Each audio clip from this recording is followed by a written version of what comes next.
Hello everyone and welcome to a new Shrewsbury tutorial. Today I wanted to go through a more long form tutorial to do an entire game mode in the Overwatch workshop. This could be along the lines of something you would see when you're queuing for your own game. So I decided to do this because I think it would be a good introduction if you're new to the Overwatch workshop in general. We're going to cover a lot of different topics that can be used for a variety of different things. So in this example, we're going to be creating Hog Sumo using a lot of lasers, basically. So we're going to go into the Workshop Island map, and we're going to set up laser guns for Roadhog that knock back players, and that will increase in knockback when you damage those players more with the lasers as well. So it might not make sense now, but it will definitely by the end. So if you're willing to sit through this tutorial, I'm sure it'll help you get a good launching off point for your games. I got a few people on stream here to help me out, but anyway, here we go. So the first thing you're going to have to do is set up your custom game in general. So this is some basic custom game settings. So if you are very new to this, when you go into the custom game browser, you can hit create and you can create your own here. So if we go into settings, we can get these basic custom game settings. Later we'll go into the workshop, but for now we need to set a few things up. The first thing we want to do is make sure that the mode we're doing is correct. So for this, we want to have deathmatch. This is the free-for-all mode. It means no one's on any particular team. So now we can turn off all the other modes. This is important, so that we don't ever spawn the game into the incorrect mode. Now, in all sections, we want to do a few things. So we're going to first make sure that we have no hero limits of any kind. And this allows us all to play Hog when the game starts. We also want to do one other thing, and that is set random, respawn as random hero. So this will allow us, because we only are going to pick Hog, it'll let us automatically jump in as Hog when the game starts. So that's good for that. Let's head over to maps to make sure that we have the map that we want. So I'm going to hit none to make sure that we don't have any of these other maps. And then let's do Workshop Island Night. This will be the best for our purposes. Everything else seems fine at the moment. Save that of one thing. We need to go to Heroes and go to Hero Roster, click None, and then let's go down to Roadhog just to enable him and only him. All right, so now that our game is more or less set up, let's go ahead and start the game mode and just take a look at everything. So here we have all the players spawning in. Looks very good, but right now it's just a bunch of hogs in the map. The first thing you're going to see what we have to do is we should disable the normal abilities for Roadhog, because that could get very annoying over the course of the game. We wanted to restrict it to what we want to do, which is lasers and things like that. So let's go ahead and show lobby, and settings, go to the workshop button down here. The first rule is we're going to call player setup. So in player setup, we want to disable the normal abilities for Roadhog and also prevent him from completely dying. So we don't want to be able to kill our the other hogs. We want to actually push them off the map, kind of like in Super Smash Bros. So anytime you have an event without any conditions, it'll do it at the start of the game and only one time. We also need to drop down here and go to ongoing each player. One second, let me hop back to lobby. So we're going to have ongoing each player. There are two kinds of events primarily in the Overwatch Workshop. Ongoing global will happen once for everyone. This will happen once at the beginning of the game for each and every player. So we're going to have to do that. So let's have our first block here. If you go to this plus icon, you can add a block. And let's disallow button. So this prevents the player from being able to trigger any specific button. So let's go ahead and disallow primary fire, and we're going to do this for all the basic abilities. So I can use this quick copy and paste tool to bring up some copies, and then let's do that for secondary fire. Ability 1, ability 2, and one more for the ultimate. I'm fine with having melee for the time being. So this will disallow all normal buttons. And the last thing I want to do here is I want to prevent the player from being able to die normally. The way we do this is we give it a status, unkillable. This prevents the player's health from dropping to 0. It'll stay at 1. This is all we need to do for the player, so if we go ahead and we jump into the game, you can see we can't use our normal abilities. All they can do is jump around and melee each other. And that works for now. Okay. Now, the next thing we want to do is we're going to go ahead and create a loop, a game loop that will update a few things that will be helpful for ourselves in the future. So let's call this thing update. So an update loop is different than a normal event because it can continue to function as the game goes through. So let's go ahead and add in a loop. And anytime you have a loop, you need to have a wait command. A wait command makes it so that you have to wait some amount of time before you run the commands again. Otherwise, it'll overload the system. But we're going to make this as low as we possibly can in the Overwatch, which is this value here. Let's put that above.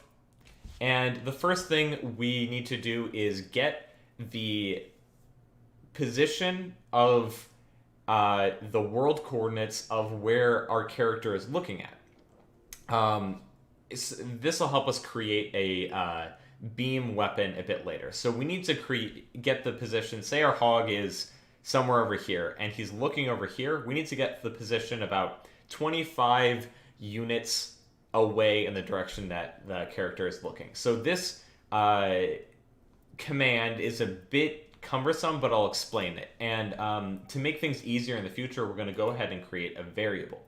There are two types of variables you can create, global and player variables. Global will be for everyone. Players are for each player, and each player will have their own copy of this. We can go ahead and rename A to beam. Oops. I think I'm on caps lock. 1 second. Beam target pause position.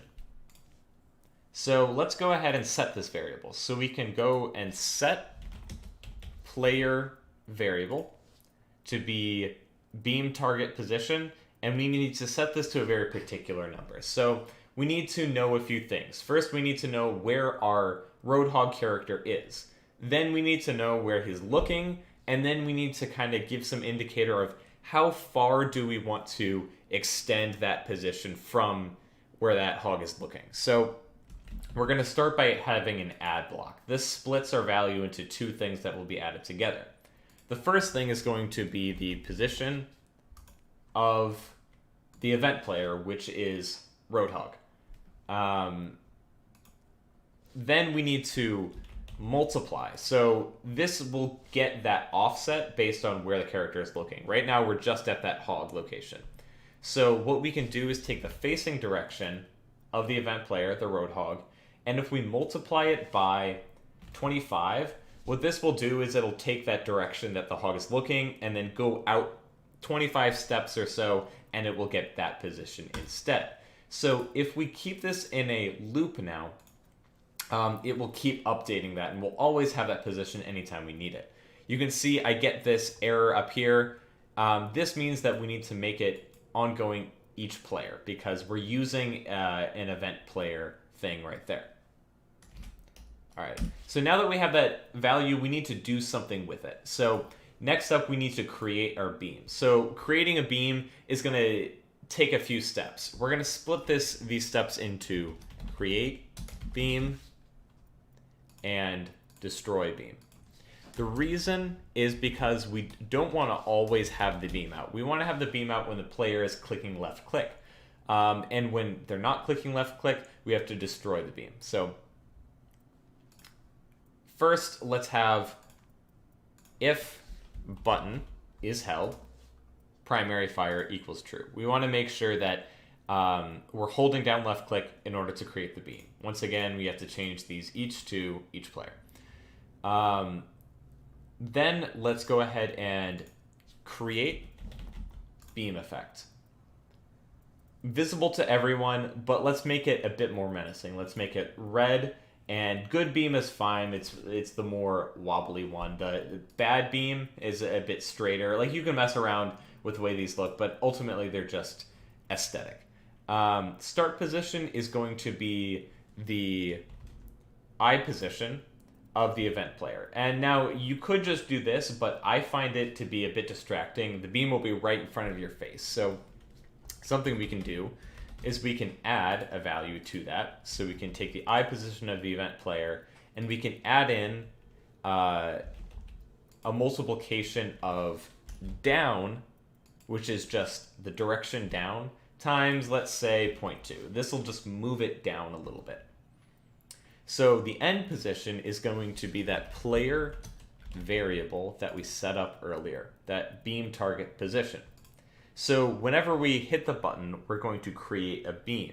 Now, the problem with this is if we continue to hold the button or hit the button a second time, it's going to create another beam. And we don't want that because we want to be able to destroy the beam and only one beam at a time. So let's go ahead and store this beam into a variable. Let's create another variable called beam entity.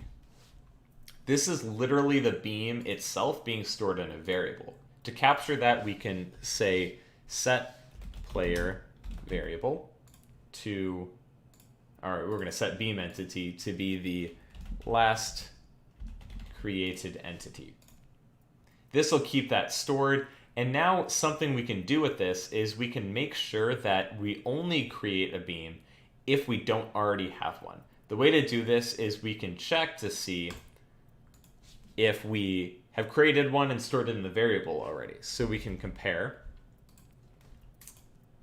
the player variable beam entity, and if it's equal to null. So null means nothing. If there's nothing in this variable and this whole statement is true, kind of ignore that. If there's nothing in the variable already, we're going to create a beam and put it in there. This means if we were to do this again, it wouldn't run. It would only create one beam. Now for destroy beam, we're going to do a very similar thing. Let's go ahead and copy these and paste them in down here. Now, if we're no longer hitting the button, meaning button held, primary fire is false, and the beam entity variable, let's do this a bit cleaner. Keep that as true, is not equal to false, which means there's something in there and the button is no longer being hit. That means we want to destroy it. We can destroy effect. Not last created identity. We want to do player variable, the beam. Let's go ahead and see if it works.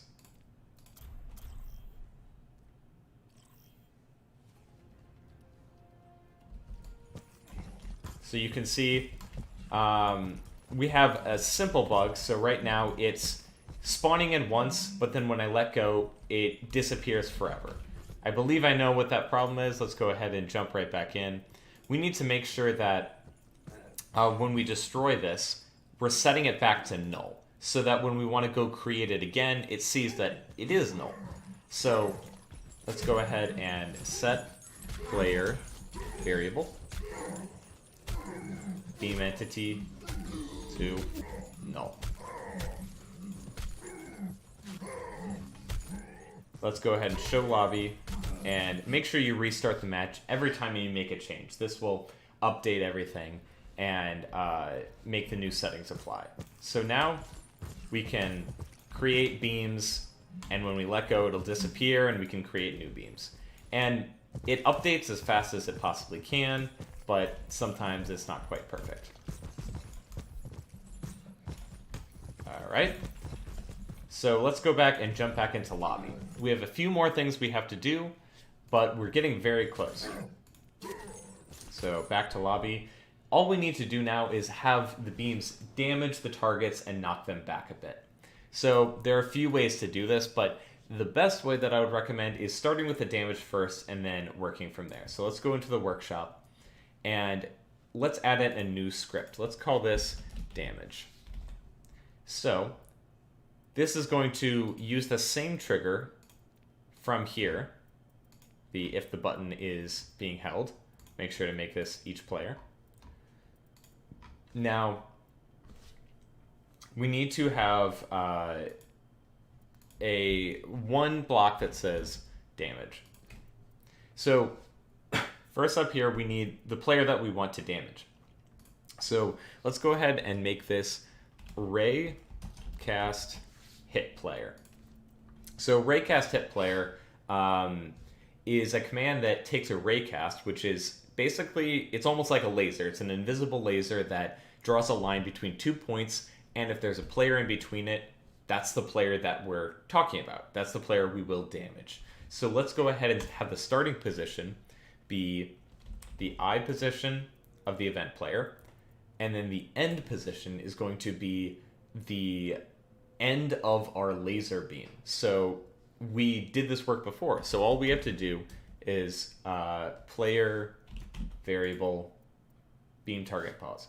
So anyone in that line, if they get hit with it, we're going to damage them.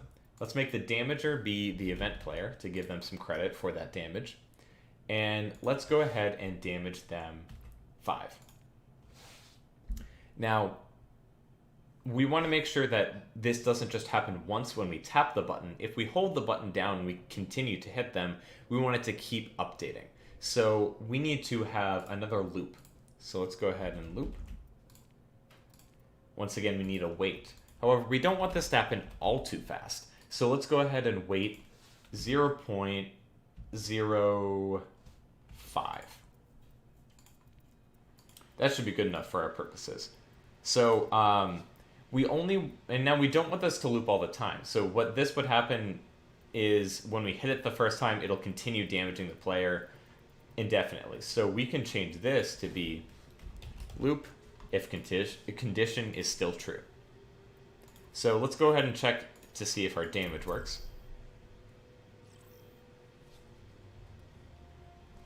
All right. We can see that it does damage the player. Sometimes the laser lags behind, so it's a bit hard to see, but if our crosshair is on a character, it will damage them. All right, we're almost there. So let's go ahead and show lobby again.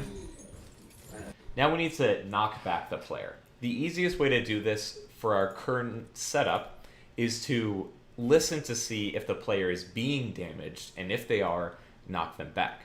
So let's go ahead and add a new block called knockback. Whoops. Knockback.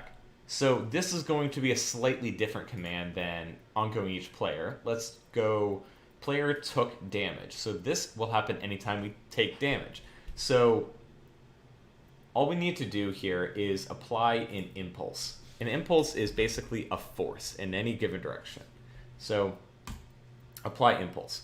Now we need a direction. So we need a direction to apply this impulse. So this is going to depend on a few things. It's kind of going to be based on where the person who damaged you is relative to you, because they're pushing you back relative to them.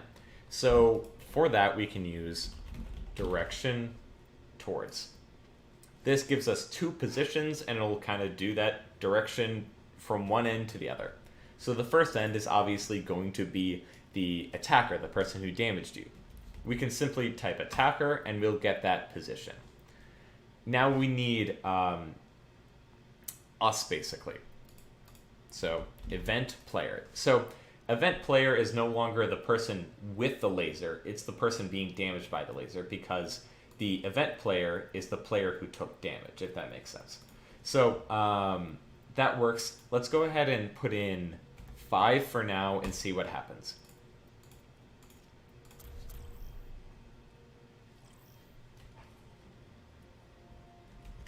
All right. Looks like it's pushing the hogs back, and it looks like it's going in the correct direction.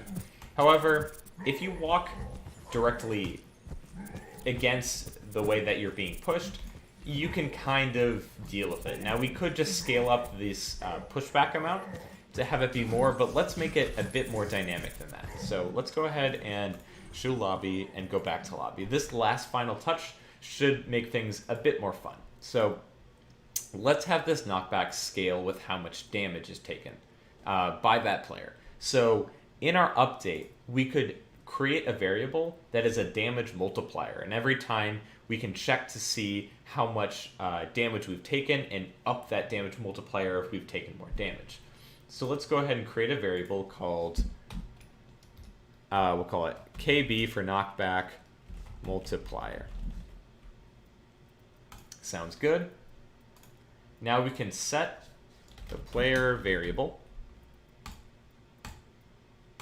knockback multiplier to be. Now this is going to be another long math equation, but let's take a look at what it's going to be. So we need to determine how much damage we've taken and grow the damage multiplier proportional to that. And once we have that damage multiplier amount, we're going to multiply it by the amount we get knocked back by. So first we need to set up, you kind of have to think in reverse. So we're going to multiply a value by a certain percentage to kind of control how much we want this to affect the damage multiplication. That number is going to be the max health subtracted by your health to get the amount of damage you've taken. So let's go max health minus health.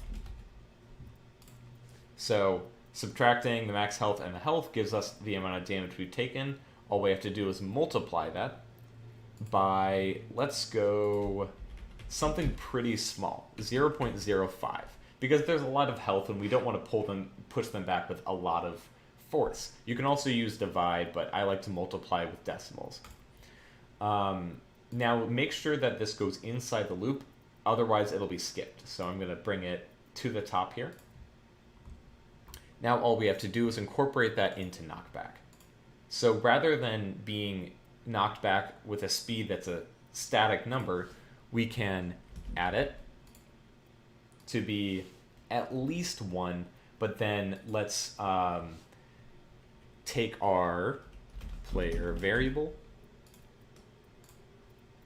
KB multiplier, and let's see what happens. So that number will be growing as we take more damage, so hopefully the more we damage a hog, the further they'll be knocked back.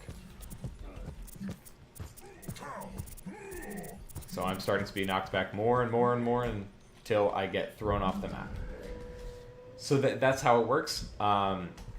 You can obviously play with all these numbers. You can move the speed and different things like that. You can throw in different abilities, but hopefully this tutorial gave you a good glimpse of how to set up like a basic game for the Overwatch Workshop. If you like this tutorial, please leave a thumbs up, a like. Don't forget to subscribe to see more tutorials in the future, but I hope for the time being this can help you with your own workshop games. So until next time, thanks and have a great day.